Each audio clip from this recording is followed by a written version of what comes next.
Hey, what's up guys? So here I have a stainless steel oil or vinegar sprayer. So instead of having the pour just like that, this one sprays oil or vinegar. So let's get it open.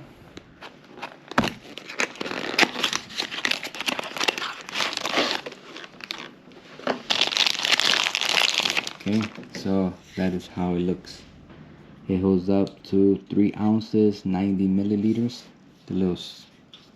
That's where it sprays out from. Push this down, fill it up, you screw it open.